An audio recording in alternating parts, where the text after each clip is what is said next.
Hi hello ನಮಸ್ಕಾರ. N S ರಿವ್ಯೂಸ್ಗೆ ಸ್ವಾಗತ. Cinema ನೋಡೋದಕ್ಕೆ ರಿವ್ಯೂ ನೋಡ್ತಾ ಇರೋರು, ಸಿನಿಮಾ ನೋಡ್ಕೊಂಡು ಬಂದು ರಿವ್ಯೂ ನೋಡ್ತಾ ಇರೋರಿಗೂ ಎಲ್ಲರಿಗೂ ಪ್ರೀತಿಯ ಸ್ವಾಗತ.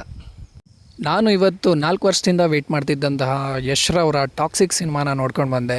ಬನ್ನಿ ಒಂದು ಕ್ವಿಕ್ ರಿವ್ಯೂನ ನೋಡ್ಕೊಂಡು ಬರೋಣ. ಹಾಗೆ ಸಿನಿಮಾದ ಬಗ್ಗೆ ಟಾಕ್ಸ್ ಹೇಗಿದೆ ಅದನ್ನು ಕೂಡ ಮಾತಾಡ್ಕೊಂಡು ಬರೋಣ. Quick reminder, toxic the fairy tale for grown ups. ಹೆಸರಲ್ಲಿ ಹೇಳ್ದಂಗೆ ಇದೊಂದು ಅಡಲ್ಟ್ ಸಿನಿಮಾ ಆಗಿರೋದ್ರಿಂದ ಯಾರು ಮಕ್ಕಳುಗಳನ್ನ ಕರ್ಕೊಂಡು ಹೋಗ್ಬೇಡಿ. ಅಡಲ್ಟ್ಸ್ ಆಗಿದ್ದರೆ ಆರಾಮಾಗಿ ಹೋಗಿ ನೋಡ್ಕೊಂಡು ಬನ್ನಿ. ಇನ್ನು ಸಿನಿಮಾದ ವಿಚಾರಕ್ಕೆ ಬರೋದಾದರೆ, ಹೆಸರಲ್ಲಿ ಹೇಳ್ದಂಗೆ ಇದೊಂದು ಗ್ರೋನ್ ಅಪ್ಸ್ ಅವ್ರಿಗೆ ಒಂದು ಫೇರಿ ಟೈಲ್ ಕಥೆನ ಹೇಳ್ದಂಗೆ.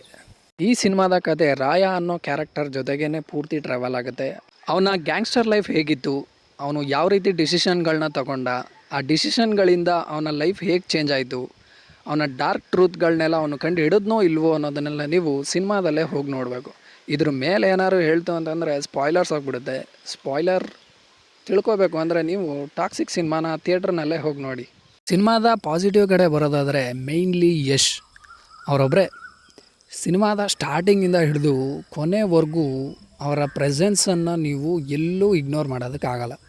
ರಾಯ ಅನ್ನೋ ಕ್ಯಾರೆಕ್ಟರ್ ಸ್ಕ್ರೀನ್ ಮೇಲೆ ನೋಡುವಷ್ಟು time not a single minute bored ಆಗಲ್ಲ. ಬಿಕಾಸ್ ಯಶ್ರವರ ಸ್ಕ್ರೀನ್ ಪ್ರೆಸೆನ್ಸ್ ಸಿನಿಮಾನ ಕ್ಯಾರಿ ಮಾಡಿದೆ. ಸಿನಿಮಾದಲ್ಲಿ ಅವ್ರದ್ದು 3-4 ಶೇಡ್ಸ್ ಇದ್ದಾವೆ, ಎಲ್ಲ ಕೂಡ ವರ್ಕ್ ಆಗಿದೆ. ಸಿನಿಮಾದ ಮತ್ತೊಂದು ಪಾಸಿಟಿವ್ ಅಂದರೆ ಯಶ್ರವರ dialogue writing. I know Geetu Mohan Das ಅವರು ಮಾಡಿದ್ದಾರೆ, ಬಟ್ ಯಶ್ರವರು ಕೊಲ್ಯಾಬ್ ಆದಮೇಲೆ I personally think it was too good. I know ಬೇರೆ ಲ್ಯಾಂಗ್ವೇಜಲ್ಲಿ ಯಾರು ಬರೆದಿದ್ದಾರೋ, ಬಟ್ ಕನ್ನಡ ಡೈಲಾಗ್ಸ್ ಮಾತ್ರ ಯಶ್ರವರೇ ಬರೆದಿದ್ದಾರೆ. ಬಿಕಾಸ್ ಥಿಯೇಟ್ರಲ್ಲಿ ಆಡಿಯನ್ಸ್ ಎಸ್ಪೆಷಲಿ ಫಾರ್ ಯಶ್ ಡೈಲಾಗ್ಸ್ಗೆ ಅಪ್ರಿಷಿಯೇಷನ್ ಮಾಡ್ತಾಯಿದ್ರು.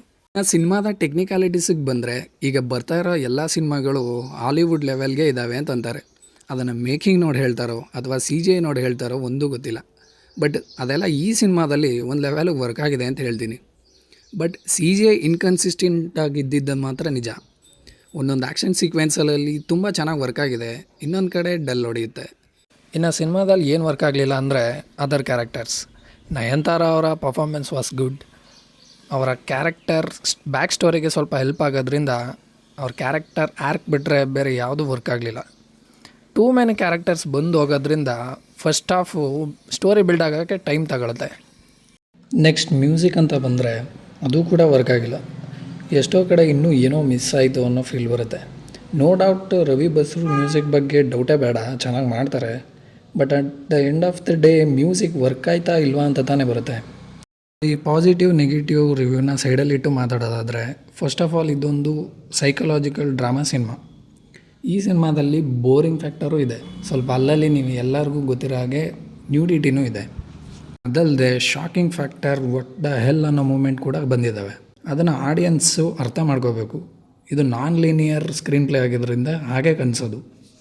ಒಬ್ಬ ಆಡಿಯನ್ಸು ಒಂದು ಸಿನಿಮಾನ ಹೋಗಿ ನೋಡ್ಕೊಂಡು ಬಂದಮೇಲೆ ಒಂದು ಚೆನ್ನಾಗಿದೆ ಅಂತ ಹೇಳಬೇಕು, ಇಲ್ಲ ಚೆನ್ನಾಗಿಲ್ಲ ಅಂತ ಬಿಟ್ಟಾಕ್ಬಿಡ್ಬೇಕು.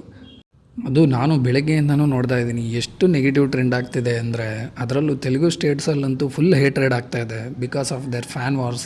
ಅದು ಏನೇ ಇರಲಿ, ಅದು ಅವ್ರವ್ರ ಒಪಿನಿಯನ್. ಬಟ್ ಫಿಲಮ್ ನೋಡಿದಾಗ ಇಷ್ಟ ಆಗುತ್ತೋ ಬಿಡುತ್ತೋ ಅದು ಸೆಕೆಂಡ್ರಿ. ಬಟ್ ಈ ಥರ ನೆಗೆಟಿವ್ ಟ್ರೆಂಡ್ ಮಾಡಿಕೊಂಡು ಒಂದು ಸಿನಿಮಾನ ತುಳಿಯೋ ಕೆಲಸ ಯಾರು ಮಾಡಬಾರ್ದು. ಬಟ್ ಹಾನೆಸ್ಟ್ಲಿ ನನ್ನ ಒಪಿನಿಯನ್ ಹೇಳಬೇಕು ಅಂದರೆ, ಸಿನಿಮಾದಲ್ಲಿ ಬಂದಿರೋ ಕಾನ್ಸೆಪ್ಟ್ ಯೂನಿಕ್ ಆಗಿದೆ. ಅದು ಹಾಲಿವುಡ್ ಫಿಲ್ಮ್ಗಳೆಲ್ಲ ಬಂದಿದೆ, ಬಟ್ ನಮ್ಮ ಆಡಿಯನ್ಸ್ಗೆ ಇದೊಂದು ಯೂನಿಕ್ ಎಕ್ಸ್ಪೀರಿಯೆನ್ಸ್ನ ಕೊಡುತ್ತೆ. ಬಟ್ ಡ್ರಾಬ್ಯಾಕ್ಸ್ ಇಲ್ಲ ಅಂತ ಹೇಳಲ್ಲ. ಆ ಕೊನೆಯಲ್ಲಿ ಬರೋ ಕಾನ್ಸೆಪ್ಟನ್ನ ಇವರು ಫಸ್ಟಿಂದನೇ ಅಡ್ಯಾಪ್ಟ್ ಮಾಡ್ಕೊಂಡು ಬಂದಿರೋ ಸಿನಿಮಾ ಸಕ್ಕತ್ತಾಗಿರೋದು. At the end of the day ಒಂದು ತಲೆಯಲ್ಲಿ ಇಟ್ಕೊಳ್ಳಿ, ಇದು ಗೀತು ಮೋಹನ್ ದಾಸ್ರವರು ಡೈರೆಕ್ಟ್ ಮಾಡಿರೋ ಸಿನಿಮಾ. ಆ ಪರ್ಸ್ಪೆಕ್ಟಿವಿಂದ ನೀವು ಸಿನಿಮಾ ನೋಡಿ ಇಷ್ಟ ಆಗುತ್ತೆ. ಸಿನಿಮಾ ಹೇಗಿತ್ತು ಅಂತ ನನ್ನ ಕೇಳೋದಾದರೆ, it was a good film. It was a one time watchable film ಅಂತ ಹೇಳ್ತಾ ನನ್ನ ರಿವ್ಯೂನ ಮುಗಿಸ್ತಾ ಇದ್ದೀನಿ. ಮತ್ತೊಂದು ವೀಡಿಯೋದಲ್ಲಿ ಸಿಗೋಣ. Thank you for watching. ದಯವಿಟ್ಟು ಚಾನಲ್ಗೆ ಫಸ್ಟ್ ಟೈಮ್ ಬಂದಿರೋರು ಸಬ್ಸ್ಕ್ರೈಬ್ ಮಾಡಿ, ಲೈಕ್ ಮಾಡಿ. Thank you.